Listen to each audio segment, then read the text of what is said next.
करी गाइए। बंक प्रीति रीति यह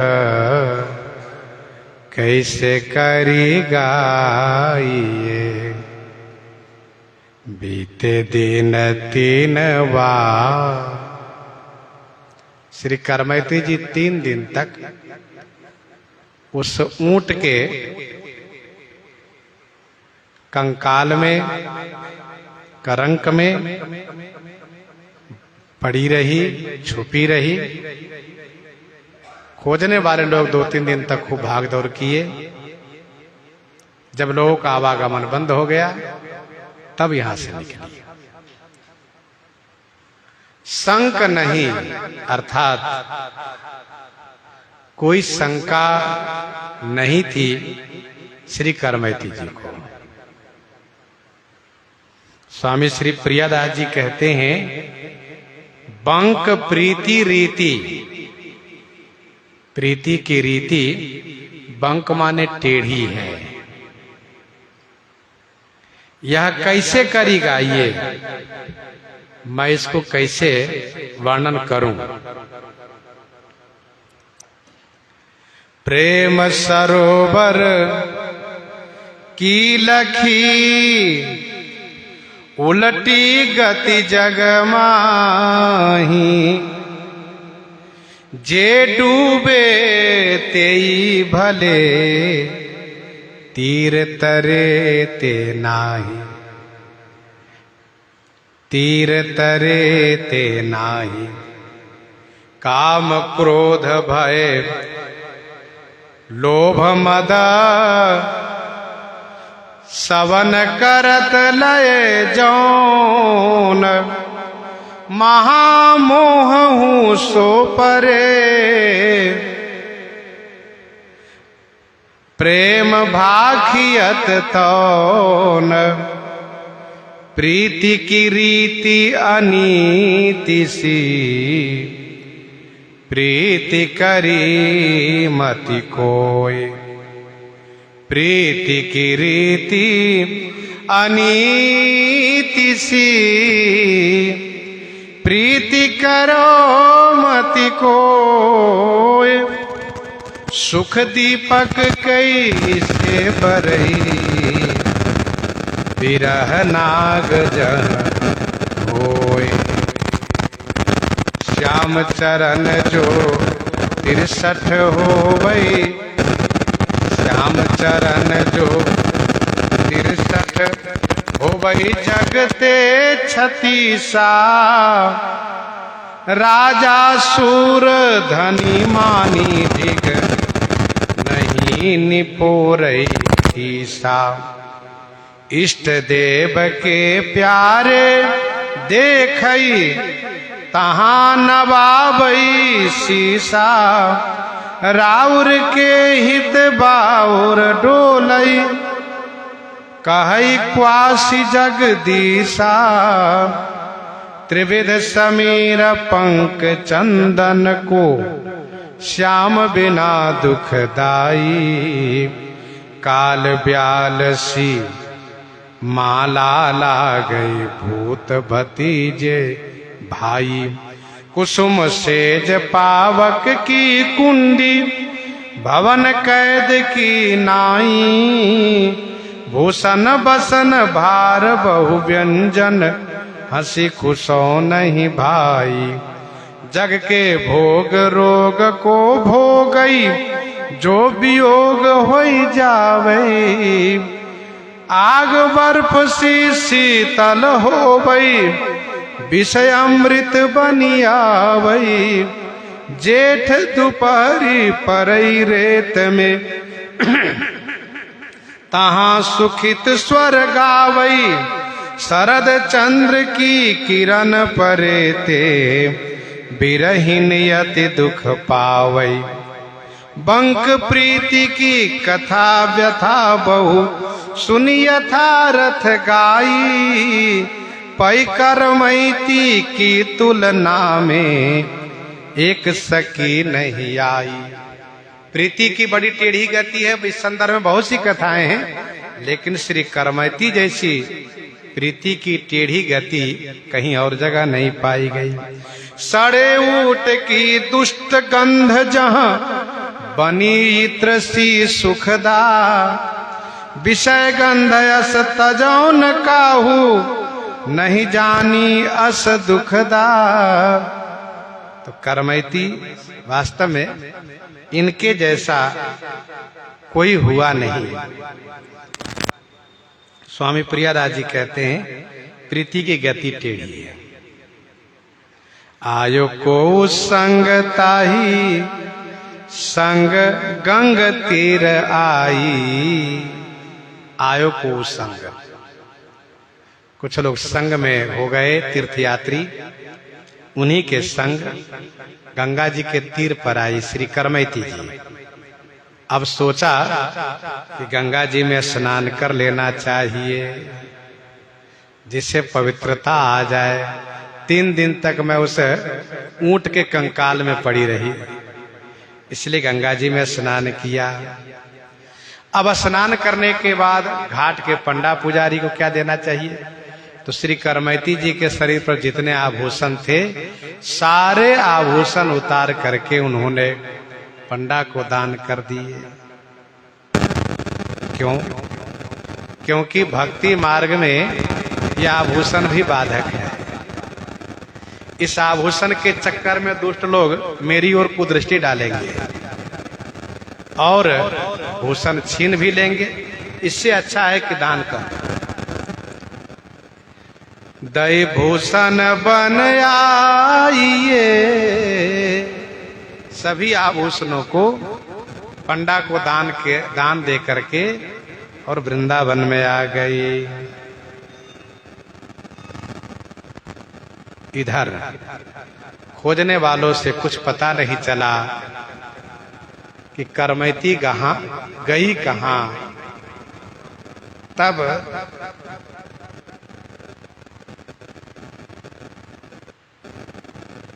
इनके पिता श्री परशुराम जी,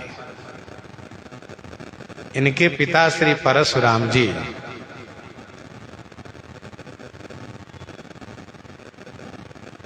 बड़े ही दुखी हो गए, बड़े व्याकुल हो गए। अकेले ही ढूंढने के लिए निकल चले। मन में अंदाज लगाए संभवतः वृंदावन गई होगी। तब वृंदावन वन था, उस समय में वन था। कहीं कहीं महात्मा लोग तपस्या भजन करते थे। मथुरा शहर था, वहां 24 लोग रहते थे। वृंदावन में वन था, जंगल, जहां महात्मा लोग भजन साधना करते थे और हिंसक पशु आदि का निवास था।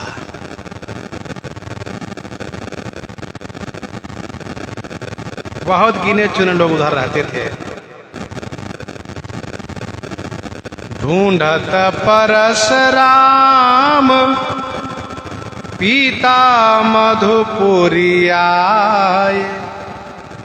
मधुपुरी मथुरा में आए। एक चौबे की यहाँ ठहरे, चर्चा किए कि मेरी बेटी घर छोड़कर भाग गई है। मथुरा में इस बात की चर्चा लगभग सब घर में हो गई है। एक मालिन फूल लेने के लिए वृंदावन गई थी।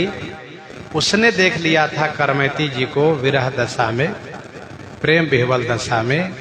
उसने आकर घर में चर्चा की और उसकी चर्चा होने से मथुरा में चर्चाएं व्याप्त हो गई। कोई महिला, कोई कन्या आई है जो वृंदावन के वन में, जंगल में भगवान श्री कृष्ण के विरह में व्याकुल होकर के उन्हीं के विरह में तड़पती हुई पड़ी हुई है। सबने माना कि तो वृंदावन है, हो सकता है कोई गोपी आई होगी।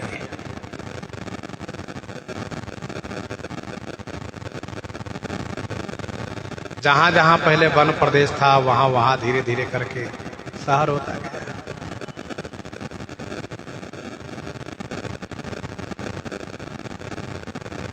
पतेले बताए जाए माथुर मिलाइए। मथुरा के रहने वाले माथुर चौबे ने बताया कि मैंने सुना है कि कोई कन्या वृंदावन में आई है, श्री कृष्ण के विरह में विह्वल रहती है। थोड़ा सा मन को सहारा मिला परशुराम जी को कि संभवतः वह कन्या मेरी ही बेटी हो, चलो ढूंढो। सघन विपिन ब्रह्म कुंड पर बट एक, सघन विपिन वन सघन है, ब्रह्म कुंड पर एक बड़ का पेड़ है, बट का वृक्ष है। ब्रह्म कुंड वही है जहां पर कि भगवान श्री कृष्ण के सखा और बछड़े को ब्रह्मा जी चुराए थे, और फिर यहीं पर ब्रह्मा जी श्री कृष्ण से स्तुति किए थे, उन सखा और बछड़ों को वापस दिए थे। ब्रह्मा जी स्तुति किए थे, उनके स्मृति में ये ब्रह्म कुंड है।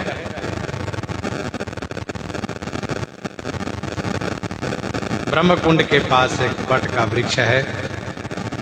श्री परशुराम जी उस पर चढ़ गए, चारों तरफ देखने लगे। जंगल क्षेत्र है, कहां कहां नीचे ढूंढे, ऊपर से देखे कहीं दिखाई दिया। चढ़ी करी देखी भूमि आंसुआ बिझाइए। तब श्री परशुराम जी ने देखा कि अमुक जगह करमैती बैठी है और वह अपने आंखों के आंसू से भूमि को भिजाती है। समझ गए परशुराम जी, मेरी बेटी वही है, देखा दूर से पहचान गए। श्री करमैती जी वृंदावन में आई और सूखी पत्ती से अपने गुप्तांग को आवरण देती हैं, ढकती हैं। भगवान श्री कृष्ण के विरह में बिलखती हुई उनके ध्यान में कभी कभी खो जाती हैं, बेसुध हो जाती हैं, कभी कभी मूर्छित भी हो जाती हैं।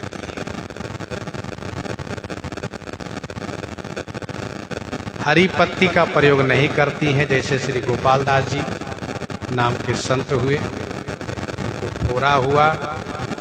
कुछ लोगों ने कहा कि बबूल की पत्ती को पीस करके उस पर लगा दीजिए, बांध दीजिए, फोड़ा का जलन ठीक होगा। उन्होंने कहा बबूल भी तो जीव है, उनकी पत्ती को तोड़ूंगा उनको भी कष्ट होगा, और ये कहाँ का न्याय है कि दूसरों को कष्ट दे करके अपना कष्ट दूर करे। नहीं उतारा उन्होंने बबूल की पत्ती।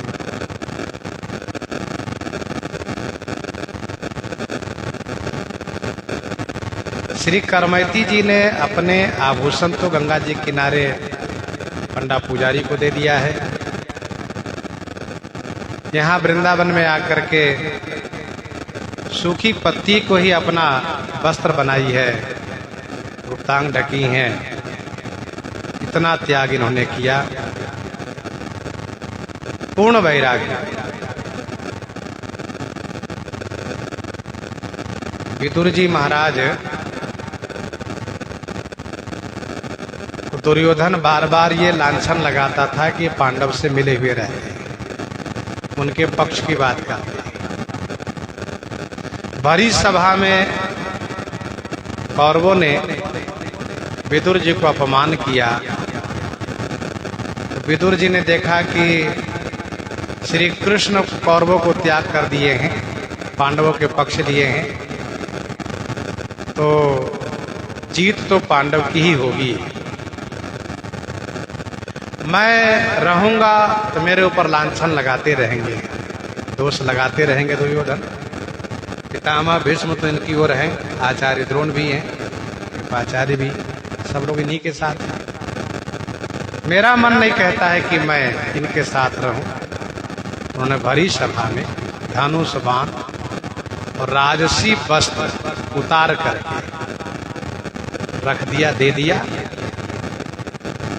फिर आप वन के लिए प्रस्थान कर गए। कहा मैं नहीं रहूंगा। वैसे भी विदुर जी का हृदय बड़ा कोमल था। ये नरसंहार, ये भयानक युद्ध देखने के पक्ष में नहीं थे श्री विदुर जी। और ये लोग बात मानते नहीं। विदुर जी यथार्थ वक्ता थे। विदुर जी महाराज चले गए। सोचा कि धनुष्मान लेकर जाऊंगा तो ये कहते रहे कि उन्हीं के पक्ष में उनकी ओर से लड़ेंगे, इसलिए मैं धनुष्मान भी नहीं रखूंगा। और राजसी जो राजसभा का जो कपड़े हैं वह भी सुपुर्द कर दिया, दे दिया, चले गए। वैसे ही करमैती जी ने भक्ति प्राप्ति के लिए इन्होंने आभूषण को परित्याग कर दिया, वस्त्र को भी त्याग कर दिया। इतना बड़ा बैराग। उतरी कई आए रोए, पाए लपटाए गयो। परशुराम जी वृक्ष से उतर करके नीचे आए, पहुंच गए करमैती के पास। करमैती उस समय में मूर्छित थी, सियाराम समाधिस्थ थी, ऐसा मानिए। आवाज लगाई इन्होंने, उन्होंने सुनाई नहीं। हिलाया डुलाया, 2-3 घंटे के बाद होश में आई। 2 घंटे तक तो वहीं पर बैठे रह गए परशुराम। कुछ बोली जनवत है, आंसू इनके गिर रहे हैं, भूमि भीगी हुई है। परशुराम जी ने इनको हिलाया डुलाया, बेटी बेटी कह करके। तब करमैती जी होश में आई, आंख खोली तो श्री परशुराम जी उनके चरण पकड़ के रोने लग गए। जो रोने लग गए, पाए लपटाए गयो, उतरी के आए रोए, पाए लपटाए गयो। कटी मेरी नाक जग मुख न दिखाइए। बेटी करमैती, जगत में मेरी नाक कट गई। मैं राजा शेखावती का पुरोहित हूं और तुम्हें इस प्रकार से घर से भाग जाना, ये मेरी प्रतिष्ठा चली गई, मेरी नाक कट गई।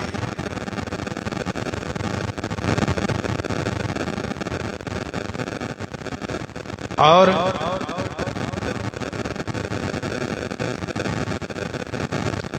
चलो गृहवास करो। परशुराम जी ने कहा, बेटी सुनो, तुम चलो, ससुराल नहीं जाना, कभी मत जाना, घर में रहना, वहीं भजन करना। ये जंगल है। मैंने वृक्ष से देखा तुम्हारे पास तमाम हिंसक पशु बैठे थे, हाथी, सिंह, सांप, बिच्छू। जैसे मैं पास में आए सब भाग गए, चले गए। मुझे डर लगता है ये सब तुम्हें कहीं खा न जाए, नष्ट न कर दें। बिना शरीर के भजन कैसे करोगे? बेटी घर में चलो, चलो गृहवास करो, लोक उपहास मिटई।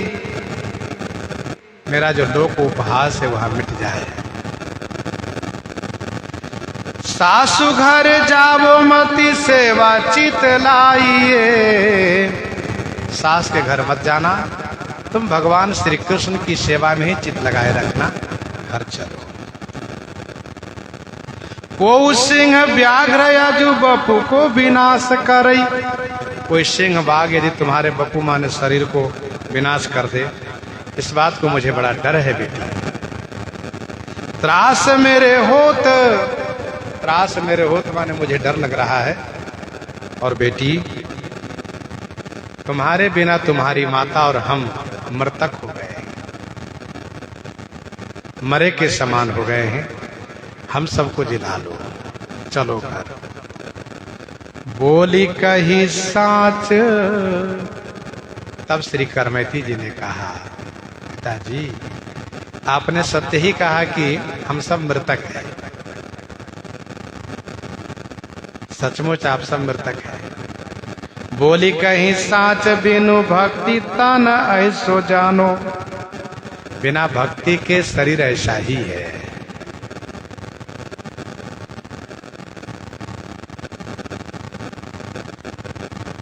जो पर जियो चाहो करमती जी ने कहा, पिताजी यदि आप सब जीना चाहते हैं तो करी प्रीति जस गाइए, भगवान से प्रेम कीजिए, भजन कीजिए, जिससे संसार में जस गाया जाए।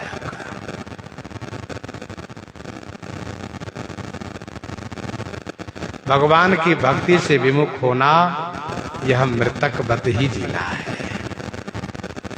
जैसे अंगद जी कहते हैं, कौल काम बस कृपन विमूढ़ा, अति दरिद्र जसी अति बूढ़ा, सदा रोग बस संतत क्रोधी, विष्णु विमुख सुखी संत विरोधी, तन पोषक निंदक खानी, जीवत सब सम 14 प्राणी। मुर्दे के सम। श्री करमैती जी ने इस प्रकार से कहा, और भी श्री करमैती जी ने समझाया है पिताजी को, और कैसे समझाया है, समझाने का क्या प्रभाव पड़ा है, तो आगे श्रवण करेंगे। इन्हीं के साथ सीताराम सीताराम सीताराम सीताराम सीता